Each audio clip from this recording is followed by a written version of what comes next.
Hi friends, मैं हूं रामा। आप सबको स्वागत है रामा कोचिंग सेंटर में। उम्मीद करते हैं कि आप सब बहुत ही अच्छे होइएगा। इस साल जो भी 10th का स्टूडेंट थे, जो मेरा स्टूडेंट थे, उन्होंने तो झंडा गाड़ ही दिया है। लेकिन अब बारी है जो स्टूडेंट 9th में थे, अब जो 10th में गए हैं उसका बारी है। अब किस प्रकार पढ़ना है, किस तरह से पढ़ना है, आज हम आप सबको बताएंगे। थोड़ा 5 मिनट लेंगे, बेसी समय हम आपका नहीं लेंगे। क्यों? क्योंकि आपको हम पूरी साल को बर्बाद होने से बचाने वाले हैं। आप सब वीडियो को स्किप नहीं कीजिएगा। बहुत सारे स्टूडेंट होते हैं ना, बहुत अपने ओवर स्मार्ट होते हैं, जो क्या करते हैं तुरंत वीडियो को स्किप कर देंगे। नहीं, ये आपको एकदम सीरियस होकर सुनना, एकदम सीरियस होकर लाइफ बदलने वाली बात बोलेंगे। ये आप सबको समझ लीजिए, हम पर विश्वास रखिएगा। देखिए, साल भर जैसे में हम सब पढ़े, किस प्रकार पढ़े, ये इंपॉर्टेंट है। सच पूछिए तो आपको हम पहले वीडियो में बताए हुए हैं कि आपका जो 10th का सिलेबस है कोई हार्ड नहीं है। बशर्ते क्या होना चाहिए कि हम रटना नहीं है, समझना है। और सच पूछा जाए तो आपका जो सिलेबस है मात्र 3 महीना का। कितना महीना का? सिर्फ 3 महीना का है। लेकिन कब? जब हम स्पीड में चला जाए तब। तो क्या आंधी आ रहा है, आप बताइए? क्या तूफान आ रहा है कि हमको दौड़ते हुए चलना है? नहीं, हमको एंजॉय करते हुए पढ़ना है। और साथ में हाँ, एकदम अच्छे से पढ़ते हुए चलना है। इतना अच्छे से कि खैर मेरा क्लास देखेगा तो आप सबको खुद विश्वास हो जाएगा। लेकिन मेरे बातों को सुनते हुए चलना है आप सबको। अब रही बात यह है कि हमको साल भर पढ़ना कैसे है, ये समझ लीजिए। देखिए, बहुत से सारे जो स्टूडेंट होते हैं ना, वो शुरू में कहते हैं कि मेरे साथ साल भर समय है, क्या पढ़ेंगे। ऐसा तो सोचना भी नहीं है। क्यों? क्योंकि आप ही बताइए कि अगर कोई काम हम शुरू में कर रहे हैं, अगर अच्छे से नहीं कर पाएंगे, घर बना रहे हैं, अगर उसका हम नींव ही अगर अच्छे से नहीं डालेंगे तो क्या वह घर बेसी दिन टिकेगा? आप ही बताइए, नहीं टिकेगा। तो इसी प्रकार ये नहीं सोचना है कि ये क्या है, अभी सवेरी, अभी जैसे में न्यू है, बहुत मेरे पास साल भर समय है, हम अच्छे से बाद में कभी पढ़ लेंगे। ये तो भूल के भी माथा में आना ही नहीं चाहिए कि हमको साल भर समय मिला हुआ है। साल भर समय मिला हुआ तो सिलेबस को अगर बारीकी से अच्छे से पढ़ा जाए, खूब बढ़िया से पढ़ा जाए, सिलेबस क्या कहता है उसके बारे में जाना जाए, यहाँ तक कि डाटा नहीं जाए, क्या किया जाए, सिलेबस को सीखा जाए, तो आपके लिए साल भर जरूरी है। क्योंकि जो भी लोग सिलेबस को फिट करते हैं वो सब बड़े बड़े ज्ञाता लोग सब होते हैं, तो वो सब सीधे सिलेबस को साल भर का समय एग्जाम के लिए नहीं दिया है। ठीक है, तो ये सब आपको लेके नहीं चलना है। और साथ में पढ़ना किस प्रकार है बताते हैं। जैसे में अगर मान लीजिए हम थ्योरी क्लास करवा रहे हैं, तो बहुत से सारे जो स्टूडेंट होते हैं बोलते हैं कि सर सीधे सवाल में बता देते ना तो हमको बड़ा मजा आता है। सवाल में बना के भी क्या कीजिएगा फिर बताइए। सवाल में लिख दिया है कि राम ने 5 kg आलू खरीदा, इतना रुपये। अगर वही एग्जाम में आ जाए राम ने 5 kg आलू खरीदा, उतना रुपये, तभी आपसे बनेगा। अगर मान लीजिए राम की जगह पर श्याम कर दिया, 5 kg की जगह पर 8 kg बन जाएगा, फिर भी आपको नहीं बन पाएगा, क्योंकि आप थ्योरी को समझे हुए नहीं है। मेरा मानना यह है कि अगर थ्योरी को अगर हम अच्छे से बारीकी से एक एक पॉइंट को अगर हम समझ लें, तो हम गारंटी लेते हैं कि आप हमसे थ्योरी करके देखिए, पूरा एक्सरसाइज आप खुद बनाइएगा। ये हम गारंटी लेते हैं, पूरा एक्सरसाइज। लेकिन आप सबके मन को, भावना को, जो दुख दर्द है मिटाने के लिए आपका हम पूरा एक्सरसाइज का एक एक सवाल भी करवाने वाले हैं। घबराने की जरूरी नहीं है। बस ईमानदारी पूर्वक, सच्चे मन से, सच्चे भाव से आप सब हमसे जुड़ जाइए और मेरे चैनल को शेयर कीजिए और सब्सक्राइब कीजिए। शेयर कीजिए इतना ताकि आपके थ्रू कोई अगर बच्चा जाने तो कहे कि हाँ, एक रामा सर है जो अच्छे से पढ़ाते हैं, आप सबको विश्वास भी हो जाएगा। हम अपने बारे में बड़ाई तो नहीं करने वाले हैं, लेकिन इतना जरूर चाहता है कि पूरे दिल से चाहते हैं कि मेरे स्टूडेंट जो भी हो, एक अपना नाम इस प्रकार रोशन करे, इस प्रकार रोशन करे कि कोई कहे कि हाँ टॉप करे। यही तो मेरा सपना है। टॉप क्यों नहीं कर सकते हैं आप ही बताइए? टॉप करना है, बढ़िया स्कोरिंग लाना है। मैथ में, साइंस में, सब्जेक्ट कोई भी सब्जेक्ट हो, उसमें अगर हम 100% दे रहे हैं तो हम सबसे पीछे क्यों रहेंगे? आप ही बताइए, क्यों नहीं? टॉप करना है। तो यही समझ के मन में एक होता है ना उम्मीद, आशा, और दिल में आप सबके लिए प्यार रख के आज से हम आपका जो भी स्टूडेंट नया सेशन शुरू करने जा रहे हैं, उम्मीद करते हैं कि आप सबका भी प्यार मिलेगा और साथ में आप सब मन लगा के पढ़िएगा और मेरे चैनल को शेयर कीजिएगा। तो इतना ही बातें हैं कि साल भर किस प्रकार पढ़ना है। साल भर अभी ये नहीं सोचना है कि अभी कम समय है, अभी बहुत समय ज़्यादा बाकी है, हमको मन से ला के नहीं पढ़ना है। शुरू में 3 महीना अच्छे से पढ़ लीजिए, फिर बीच में अपन लाइफ इन टाइम एंजॉय करते रहिए। बस मन से पढ़िए। और साथ में अगर हम थ्योरी करा रहे हैं तो कोई भी स्किप नहीं कीजिएगा, क्योंकि हम बोर्ड पर यहाँ पे हम नाचने तो आए नहीं हैं। जो भी बताएंगे वो आपके हित का होगा, आगे उसका उपयोग होगा। ये नहीं कि हम पहला एक्सरसाइज चालू किए फिर एक 8वां पर भाग जाएंगे, ऐसा नहीं। सभी एक्सरसाइज क्या होता है, आपस में एक तरफ से लिंक्ड होते हैं, आपस में जुड़े होते हैं। तो इस प्रकार नहीं, 1 से शुरू करेंगे एकदम अंतिम में पहुंचेंगे, एकदम सटीक पूरी एकदम रूल के साथ, एकदम मेथड के साथ। सो आज का हेडिंग डाल लीजिए, रामा कोचिंग सेंटर। तारीख आप सब पता है 23/2 और 23, मतलब 23 तारीख दूसरा महीना 2023। तो आज से आपका सेशन शुरू हो गया। अब सरस्वती मैया का नाम लेकर चलिए अपने लाइव को आगे बढ़ाते हैं। तो आप सब पहला हेडिंग मैथ आज हम चालू करने वाले हैं। तो मैथ का पहला हेडिंग डाल लीजिए आप सब। आज पहला जो एक्सरसाइज है आपका वो क्या है, वास्तविक संख्या। क्या है, वास्तविक संख्या। आप सब लिखिए वास्तविक संख्या, जिसको हम सब क्या कहते हैं, रियल नंबर। ये सब कोई आप सब जानते हैं। अब कहिएगा सर वास्तविक संख्या होता क्या, सब कोई मन में क्वेश्चन होगा। और जो ये पेज लिए हैं ना, ये पेज हम आप ही सबके लिए हैं, थ्योरी का एक भी पॉइंट न छूटे, इसलिए हम ये पेज लिए हुए हैं, ताकि कोई अगर भूल भी जाए तो जो पेज में सारे पॉइंट लिखे हुए हैं आपको हम बता सकें। तो वास्तविक संख्या क्या होता है, जैसे में वैसी संख्या जिसको हम दैनिक जीवन में यूज करते हैं, जो हमारे दिनचर्या में यूज होता है। दिनचर्या का मतलब जैसे में 1 रुपया, 5 रुपया, -1, 10, 1/2, जितना सामान मतलब कोई भी चीज़ जो आपको दैनिक जीवन में हमेशा उपयोग में आता है, वही क्या है, वास्तविक संख्या है। और परिभाषा के रूप में कहा जाओ तो परिमेय और अपरिमेय संख्या के सम्मिलित रूप, माने दोनों के समूह को क्या कहते हैं, हम वास्तविक संख्या कहते हैं। परिमेय संख्या और अपरिमेय संख्या। अब कहिएगा सर परिमेय क्या है, अपरिमेय क्या है, तो उस पर हम आएंगे, धीरे धीरे आएंगे। आज हम सिर्फ नंबर्स के बारे में ही तो बढ़िया से जानने आए हैं। तो आप वास्तविक संख्या का परिभाषा पहले लिख लीजिए। परिभाषा में क्या है, लिखिए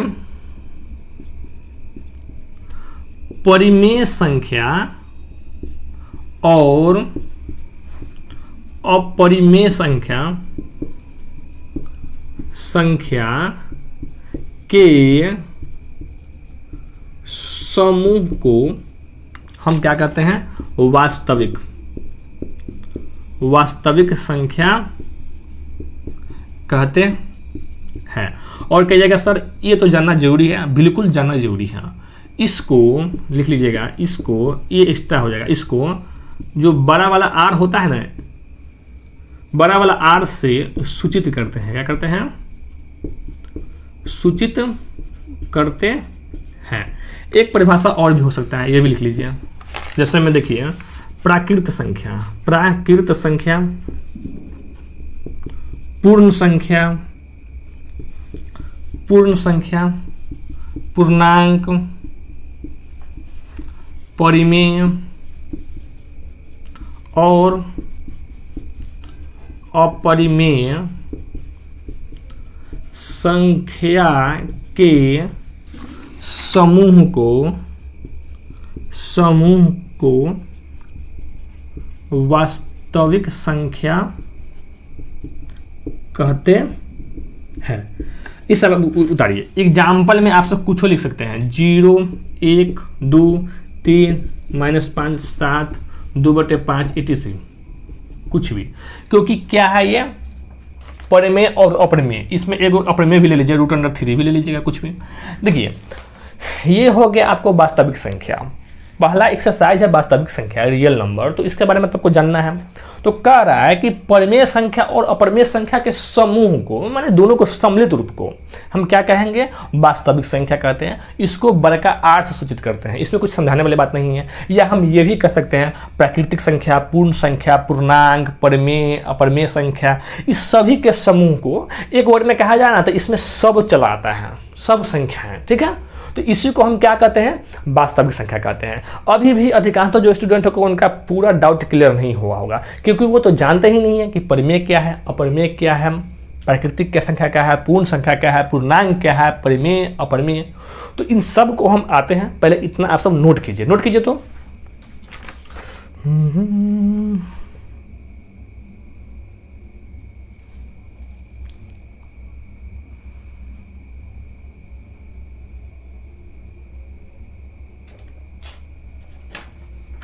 चलिए आप सब डाल लीजिएगा एकदम अस्थिर से।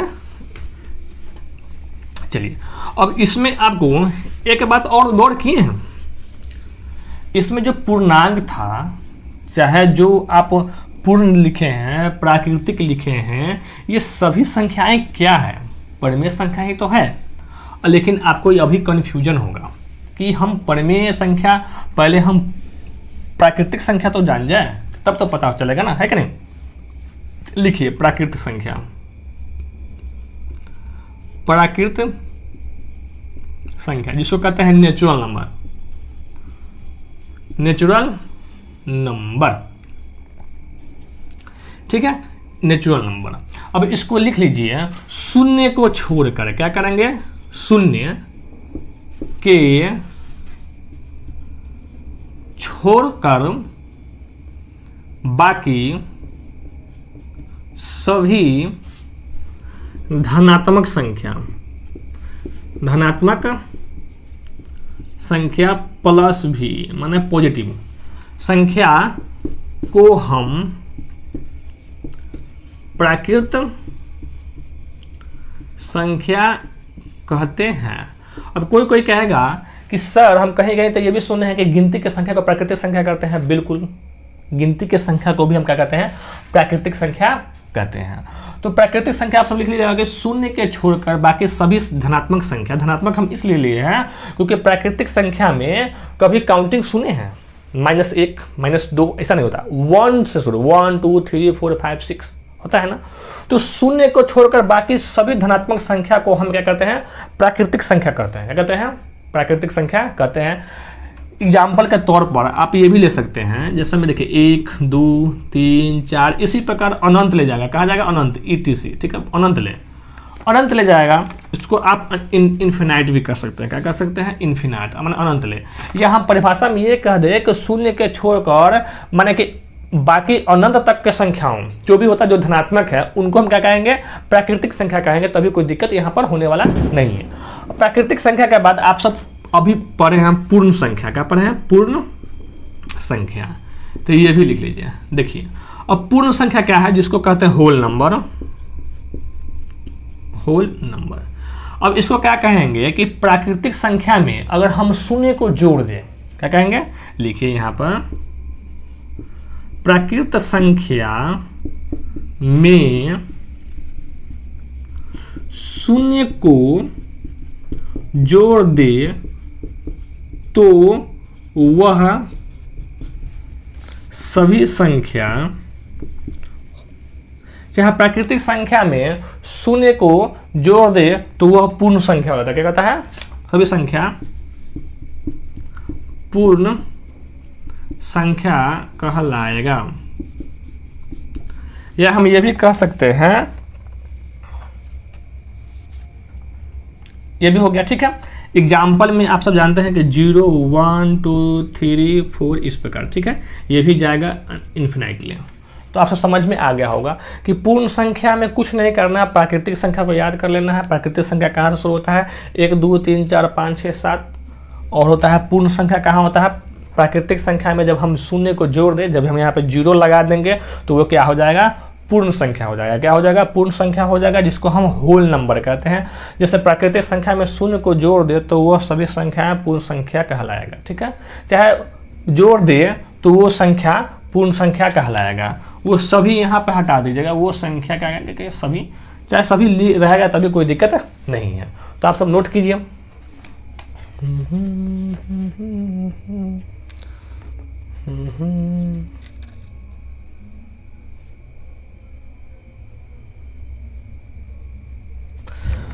आप सब नोट कर लिए होइएगा। चलिए अब हम मिटाते हैं अच्छे से। अब आप सब डालिए एडिशनल नंबर। अब सभी आपको समझ में आ रहा होगा, ये सब को नोट करते हुए चलना है, जिसको कहते हैं परिमेय संख्या। क्या कहेंगे? परिमेय संख्या, जिसको कहते हैं, ऐसे थ्योरी में हम ये सब करवा चुके हैं, समझे कि नहीं? आप सब थ्योरी में कर लिए परिमेय संख्या। लिखिए वैसे संख्या जिसे हम P/Q के रूप में लिख सके। क्या करें? लिख सके, जहां q इक्वल टू नॉट 0 हो।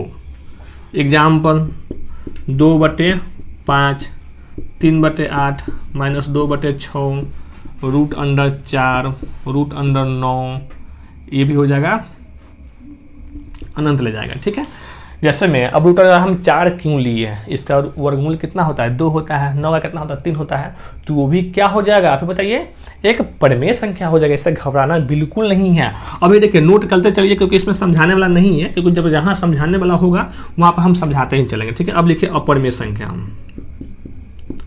अपरिमेय इसको कहते हैं इरेशनल नंबर। क्या कहते हैं? अब मेरा राइटिंग देख के तो सब कहता होगा सर आपका राइटिंग तो गड़बड़ है, क्या कीजिएगा सबको भगवान जी सब कुछ नहीं देते हैं। लिखिए अब इसी को अपोजिट, वैसी संख्या जिसे हम P/Q के रूप में नहीं लिख सकते, उसे हम अपरिमेय संख्या कहते हैं। अपरिमेय संख्या कहते हैं। एग्जाम्पल में √3, √5, पाई हो जाएगा। पाई भी क्या है? अपरिमेय है। इसी का माना अगर 22/7 दिया जाए, अगर यहाँ पर 22/7 लिख दिया जाए तो ये हो जाएगा परिमेय। ध्यान रखिएगा ये बात है, क्योंकि ऑब्जेक्टिव में आपको ये पूछ जाएगा। इसी प्रकार ये भी क्या हो जाएगा? अनंत ले जाएगा। ठीक है, तो आप समझ गए हो कि परिमेय संख्या किसे कहते हैं और अपरिमेय संख्या किसे कहते हैं। इसको सिर्फ याद कर लेना है। थ्योरी में हम डिटेल में समझाया हुआ जो एक और वीडियो है, ये भी थ्योरी ही चल रहा है, ये नहीं कहेंगे थ्योरी नहीं चल रहा है। तो वैसी संख्या जैसे हम P/Q के रूप में नहीं लिख सकते, वो क्या होता है? अपरिमेय संख्या। √3 को P/Q के रूप में आप नहीं लिख सकते हैं। √5 हो गया, ये सब क्या होगा? अपरिमेय संख्या हो गया। तो आप सब नोट कीजिए। चलिए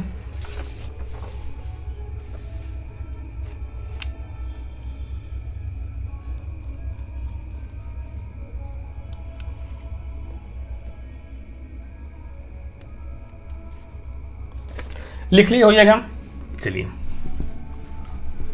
अब देखिए, आप सब पढ़ने आए हैं वास्तविक, लेकिन एक मन में क्वेश्चन दौड़ रहा होगा आप सबको, है कि नहीं, कि सर वास्तविक तो है, अगर अवास्तविक संख्या पूछ दें तो वो क्या होगा, है ना? क्वेश्चन आप सबका मन में आ रहा होगा। तो आज हम एकदम यूनिक बात बताने वाले हैं। ये भी लिखिए लीजिए, लिखिए अवास्तविक संख्या। अवास्तविक संख्या लिखिए, नाम में क्या है? अवास्तविक, जो वास्तविक न हो, माने जो कल्पना में हो। लिखिए वैसी संख्या जिसे हम कल्पना करते हैं। क्या कहते हैं? कल्पना करते हैं, उसे अवास्तविक संख्या कहते हैं। अवास्तविक संख्या कहते हैं। एक बात और नोट में लिख लीजिएगा, नोट में, ठीक है? अवास्तविक संख्या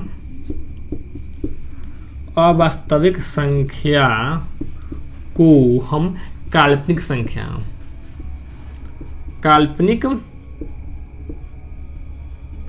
संख्या भी कहते हैं। इसे नोट 1 ये हो जाएगा 2, इसे छोटका i से सूचित करते, क्या कहते हैं? सूचित करते हैं।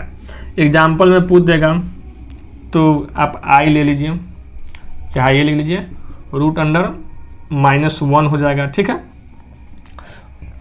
क्योंकि यहाँ पे i² का मान कितना होता है? i का मान कितना होता है? √-1 होता है। तो i² का मान कितना हो जाएगा? 1 हो जाएगा। क्या हो जाएगा?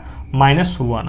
अब कोई पूछेगा सर i होता क्या है, तो i को हम आयोटा पढ़ते हैं। क्या पढ़ते हैं?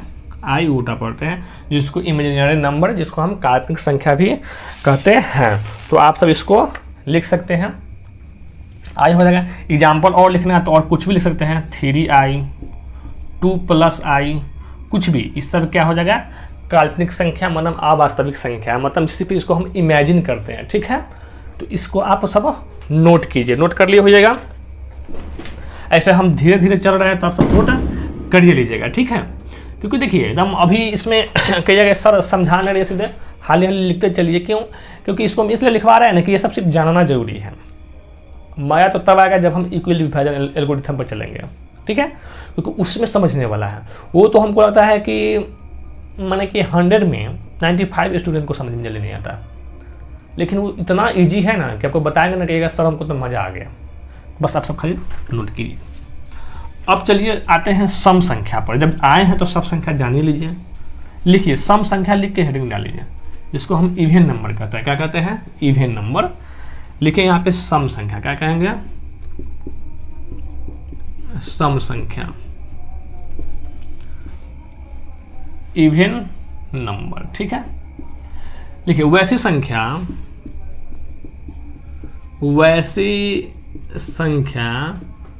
जो 2 से पूरी कट जाए। क्या? कट जाए। एग्जाम्पल में 2, 4, 6, 8, 10 इस प्रकार चला जाएगा। वैसी संख्या जो 2 से पूरी कट जाए, 2 से पूरी विभाजित हो जाए, जिसमें 2 से पूरी भाग लग जाए, सम हो जाएगा। विषम संख्या, विषम संख्या, ऑड नंबर। वैसी संख्या, लिखिए वैसी संख्या जो 2 से विभाजित न हो। क्या हो?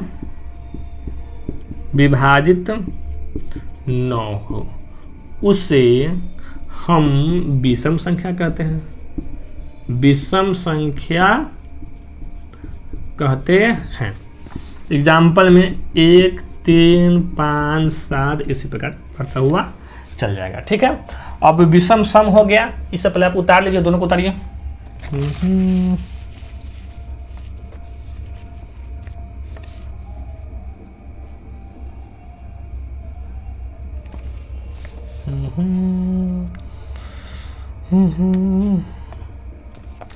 चलिए आप सब लिख लिए हैं? चलिए लिख लिए। अब लिखिए भाज्य संख्या। ये भी आगे जरूरी पड़ेगा। सब जो लिखवा रहे हैं वो जरूरी पढ़ने वाला ही लिखवा रहे हैं। सब एक ही बेर में आज हम संख्या का काम में खत्म कर देंगे। भाज्य संख्या, कंपोजिट नंबर। देखिए भाज्य संख्या किससे कहते हैं? लिखिए वैसी संख्या जो एक और अपने आप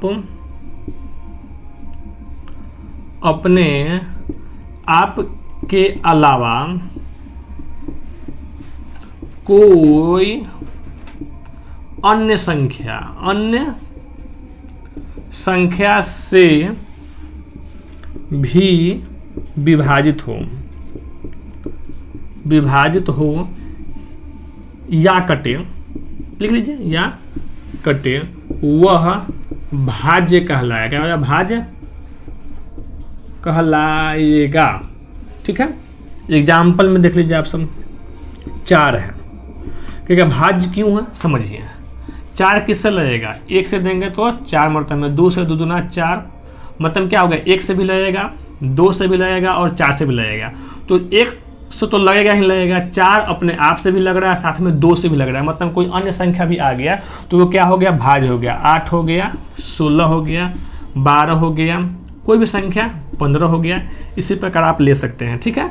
तो आप सब इसको उतारिए कंपोजिट नंबर।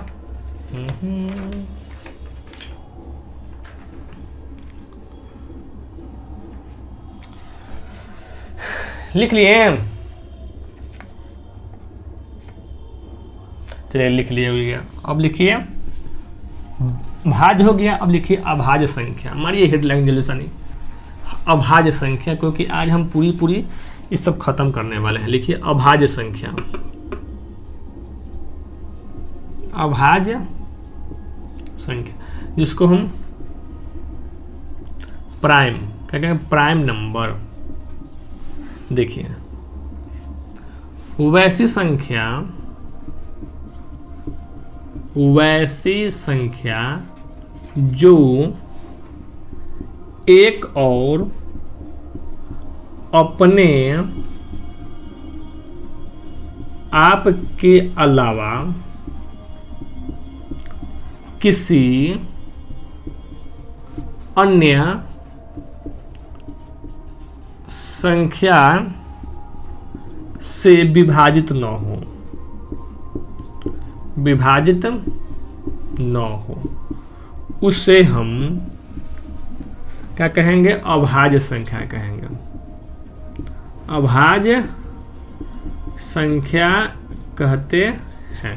कहने का सेंस ये हुआ, एग्जाम्पल पहले देख लीजिए, 2, 3, 5, 7 इसी प्रकार चलता जाएगा। देखिए जो 2 है आप ही बताइए किस किस से कटेगा, ये तो 1 से कटेगा, बाकी अपने आप से कटेगा, बाकी किस से कटेगा। 3 है किससे कटेगा, एक तो 1 से कटेगा या 3 अपने आप से कटेगा, बाकी किसी से कटेगा नहीं कटेगा। तो ऐसा ही संख्या क्या कहलाएगा, अभाज्य संख्या। ठीक है। हाँ इसमें एक बात आप सब नोट कर लीजिएगा, ये नोट में लिख लीजिए, 2 सबसे छोटी और साथ में सम भी है। क्या है, सम। 2 सबसे छोटी सम अभाज्य संख्या क्या है, अभाज्य संख्या है। ये ऑब्जेक्टिव में जानते हैं बड़ा पूछता है कि सबसे छोटी अभाज्य संख्या कौन है, तो 2 होगा। यही में अगर विषम पूछ दे, क्या कहेगा, विषम, तो विषम में क्या हो जाएगा, 3 हो जाएगा। ठीक है, इतना आप सब नोट कीजिए। चलिए नोट कीजिए, तो ऐसा नहीं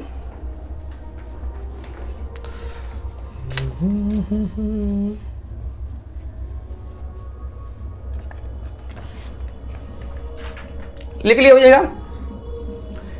स्पीड में इसलिए चल रहा है ना कि इस सब का आपको नोट करना है, और खाली क्योंकि जब सवाल बताएंगे तो आप सबको वहाँ पर दिक्कत ना हो, समझते हुए चलना है, नोट करते हुए चलना है। ठीक है, इसलिए थोड़ा हम स्पीड से चल रहे हैं। ठीक है ना, बाकी और कुछ नहीं है, क्योंकि इसमें समझने लायक कुछ है नहीं है। सवाल को मजा कब आएगा, इस सबको थोड़ा आप सब खाली बस कभी कभार कॉपी पलटा के आप सब इसको क्या कीजिएगा, थोड़ा नोट करते हुए चलिएगा।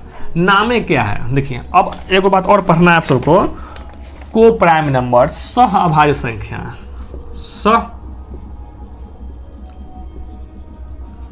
अभाज्य संख्या। आपको हम ऐसा संख्या भी पढ़ाएंगे ना जिसको हम आप सब नहीं जानते हो, को प्राइम नंबर। देखते हैं नामे क्या है, सह अभाज्य संख्या, सह अभाज्य संख्या, को प्राइम नंबर। इसका मतलब क्या होता है, लिखिए 2 या 2 से अधिक संख्याओं का समूह जिसका HCF महत्तम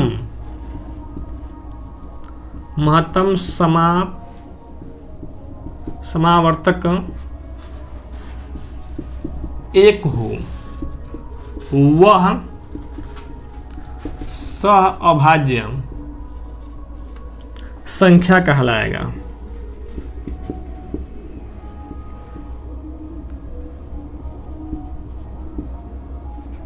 ठीक है, जैसे में देखिए 3, 5, 8, 7, 5 इसी प्रकार। आप कहिएगा इसको समझने वाली बात है, समझिए इसको। देखिए जो समझाने वाला हमको समझा देंगे। कह रहा है कि 2 या 2 से अधिक संख्याओं का समूह जिसका HCF क्या हो, महत्तम समावर्तक 1 हो। अब 3 और 5 दो संख्या है, इसका HCF निकालिए। चलिए निकालते हैं, ध्यान दीजिए। ये 5 है, यहाँ पर 3 है, क्या मर्तबा में लगेगा, 1 मर्तबा में 3, 2, 3, यहाँ 1 मर्तबा में 2, यहाँ 1, यहाँ 2, 2 मर्तबा में 2 कट गया। HCF कितना आया, 1 आया ना, फिर बताइए इसका HCF निकालिए। चलिए सबसे बड़ा मान लीजिए 8 ले लेते हैं, 5 ले लेते हैं। ठीक है, 5 से 1 मर्तबा में 5, यहाँ उतर गया 3, यहाँ उतर गया 5, यहाँ उतर गया 1 मर्तबा में 3, यहाँ 2, यहाँ 3, 1 मर्तबा में 2, यहाँ 1, यहाँ 2, फिर हो जाएगा क्या है, 1 मरतबा में 2 ये कट जाएगा, 1 आया। फिर 1 से देंगे 7 में, तो 7 मरतबा में ये के साथ ये क्या हो जाएगा, कट जाएगा। मतलब HCF कितना आया फिर बताइए, 1 आया। तो वैसा ही संख्या का समूह 2, 3 रहे, चाहे 5 संख्या, चाहे 8 संख्या, कोई भी संख्या रहे, अगर उसका HCF 1 आ रहा है, क्या आ रहा है, 1, मतलब वो को प्राइम नंबर है। क्या नंबर है, को प्राइम नंबर है। ठीक है, आप सब चलिए नोट कीजिए तो हल चलिए।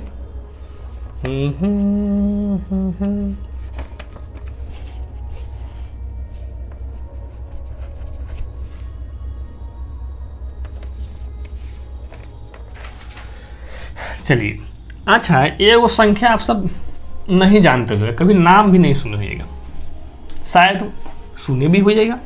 ये हम थोड़ी कह रहे हैं कि एक हम ही जानते हैं, सम्मिश्र संख्या, कॉम्प्लेक्स नंबर, सुने हैं नाम, सुने हैं कि नहीं? चलिए तो बताते हैं सम्मिश्र संख्या क्या होता है। सम्मिश्र संख्या, कॉम्प्लेक्स नंबर, ये क्या है समझिए। अगर हम वास्तविक संख्या और काल्पनिक संख्या दोनों को मिला दें, क्या कर दें, वास्तविक संख्या, अभी पढ़े हैं वास्तविक संख्या क्या है, पूर्ण संख्या, प्राकृतिक संख्या, पूर्णांक, प्रमेय, अप्रमेय, सभी संख्याएं के जो होता है ना एकदम घोल, रसना, जूस, उसको क्या कहते हैं, वास्तविक संख्या कहते हैं। या एक वर्ड में यह भी कहा जाए कि जो हम दैनिक जीवन में उपयोग करते हैं क्या है, वास्तविक संख्या है। काल्पनिक संख्या कौन है, जिसको हम सिर्फ कल्पना करते हैं। सपना में आप सब कल्पना करते हैं ना, क्या क्या कल्पना करते हैं हमको तो पता ही है। तो वही कल्पना जिसको हम सिर्फ कल्पना कर दें, क्या कहेंगे, उसी को हम अवास्तविक संख्या या काल्पनिक संख्या कहते हैं। ठीक है, दोनों बात होता है। आपको ये भी बताए थे कि वास्तविक संख्या को बड़का आर से सूचित करते हैं और काल्पनिक संख्या को हम आई से सूचित करते हैं, छोटा वाला आई से।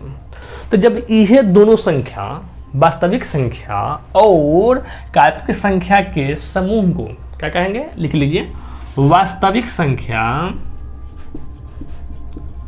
वास्तविक संख्या और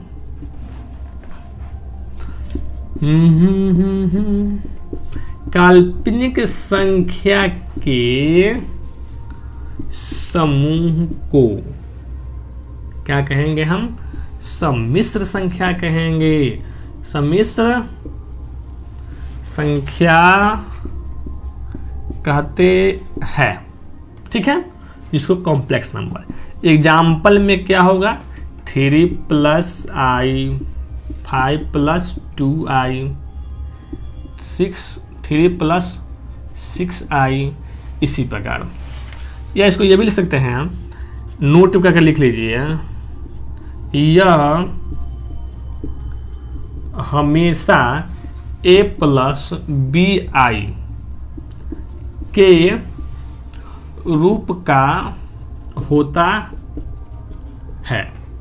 देखते हैं, 3 + i, 5 + 2i, 3 + 6i होता है दोनों। काल्पनिक नंबर में हम परिभाषा लिए थे 3 + i का, दोनों मिल गया तो क्या हो गया। हाँ, ये यहाँ पे एक बात आप जान लीजिए, ये कन्फ्यूजन डालेगा कि जीरो क्या सम्मिश्र संख्या है, ये आपसे कोई पूछ दिया जीरो के बारे में, तो हाँ, क्योंकि जीरो वास्तविक संख्या में आता है और वास्तविक संख्या और काल्पनिक संख्या का मिश्रण को ही तो क्या कहेंगे, यहाँ पे ई एक हो गया और दूसरा में ये लिख लीजिए कि 0 भी सम्मिश्र संख्या है। क्या कहेंगे, सम्मिश्र संख्या है। ठीक है, तो आज के लिए इतना ही, और कल हम जो पढ़ने वाले हैं ये सब हुआ आप सबको क्या कहिएगा कि कुछ रिवाइजिंग करवाने के लिए, इसलिए इसमें हम समय नहीं लिए, क्योंकि इसमें समझाने वाला आपको पता है कि सम संख्या 2 से कट जाए, विषम संख्या जिसमें 2 से ना कटे, भाज्य संख्या जिसका 2 या 2 से अधिक गुणनखंड हो, अभाज्य संख्या जिसका सिर्फ एक और अपने आप से कटे, जैसे में और भाज्य बताइए को प्राइम नंबर, वैसे संख्याओं का जोड़ी जिसका HCF 1 हो, वास्तविक संख्या बतावे कि प्रमेय प्रमेय संख्या का सम्मिलित रूप का है, चाहे पूर्ण, प्राकृतिक, नेचुरल नंबर जो भी होता है सबके सम्मिलित रूप का क्या कहेंगे हम, वास्तविक संख्या। अवास्तविक संख्या जिसको हम सिर्फ कल्पना करते हैं, जिसको हम काल्पनिक संख्या भी कहते हैं, कॉम्प्लेक्स संख्या, वास्तविक संख्या और काल्पनिक संख्या का समूह को हम क्या पढ़ेंगे, इतना ही। तो ये सब क्या है, समझने वाली बात था ही नहीं, बस इसको आपको क्या करना है, पढ़ते हुए चलना था, तो इसलिए हम अधिक समय नहीं लिए हम। और एक बात और कहते हैं भले ही आज आप सबको लगता होगा कि सर हमारे लिए लिखवा दिए, बिल्कुल सही किए हम, इसलिए लिखवा दिया है ना कि इसको सिर्फ आपको रिवाइजिंग करना है, जहाँ जिसमें कल समझने वाला है इक्विल्ड के बारे में सब बढ़िया से जानते होइएगा। इक्विल्ड विभाजन एल्गोरिथम जो इम्पोर्टेंट टॉपिक है आपका, बुझिए कि जो वास्तविक संख्या जो मेन मुद्दा है ना वही तो है, उसी को तब समझना है, उसमें एससे भी आ जाएगा। तो आप सब कभी भी कोई क्लास को मिस नहीं कीजिएगा, और साथ में बिना कहे आप सब मेरे चैनल को सब्सक्राइब कीजिएगा और शेयर कीजिए, और जितना हो सके उतना बच्चा को जुड़िए, क्योंकि आप सब इतना ध्यान रखिए कि हम जो मेहनत कर रहे हैं वो सिर्फ आपके लिए कर रहे हैं, ठीक है, और वो भी फ्री में एकदम अच्छे से आप सब मन ला कर पढ़िए। कोई कहीं पैसा देने की जरूरत नहीं है, बहुत मेहनत से मम्मी पापा पैसा कमाते हैं, पता है ना, उसके मंगनी में दूसरे जगह पर लगाना क्या जरूरी है, जब हमको फ्री में शिक्षा मिल रहा है। कहीं भी जाइएगा, क्या कोई अगर 10,000 रुपया कुछ करता है तो क्या पैसा ऐसा तो नहीं कि वो नेचुरल नंबर में कुछ अलग बता देगा, वही बताएगा। तो फ्री ऑफ कॉस्ट आप सब अच्छे से मन ला के पढ़िए और देश का नाम रोशन कीजिए, अपने मम्मी पापा का नाम रोशन कीजिए, अपना फ्यूचर को एकदम ब्राइट कीजिए। सो आप सब अच्छे से जाके पढ़िए। गुड नाइट, जय हिंद फ्रेंड्स।